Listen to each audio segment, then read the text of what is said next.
రుక్మిణి అయితే శ్యామ్ని తన సొంతం చేసుకోవడం కోసం శ్యామ్కి దగ్గర అవ్వాలని చూస్తుంది. ఇక శ్యామ్ అయితే రుక్మిణిని వెనక్కి నెట్టేస్తాడు.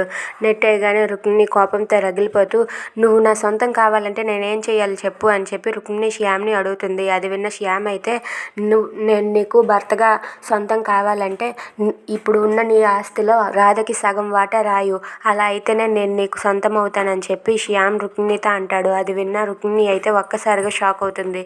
ఇక శ్యామ్ అన్న మాట ప్రకారం రుక్మిణి అయితే ఆస్తిలో సగం వాటా రాయకుండా ఒక రౌడీకి కాల్ చేసి ఇలా అంటూ ఉంటుంది, ఇదిగో నీకు ఒక ఫోటో పంపిస్తాను, మర్డర్ చేయాలి అని చెప్పి రుక్మిణి రాధ ఫోటోని అయితే ఆ రౌడీకి పంపిస్తుంది. ఇక ఆ రౌడీ అయితే 50 లక్షలు అవుతుందని చెప్పి అంటాడు. పర్వాలేదు, 50 కాకపోతే 1,00,00,000 రూపాయలు ఇస్తాను నీకు, మర్డర్ మాత్రం ఖచ్చితంగా చేయాలని చెప్పి అంటుంది. ఇక రాధ ఫోటో పంపించి మర్డర్ చేయమని ఆ రౌడీకి చెప్తుంది. ఇంతలో రాధ పండు గురించే ఆలోచిస్తూ బాధపడుతూ అక్కడ అలా వాళ్ళ ఇంటి దగ్గర కూర్చొని ఏడుస్తూ ఉంటుంది. If you like this video please subscribe.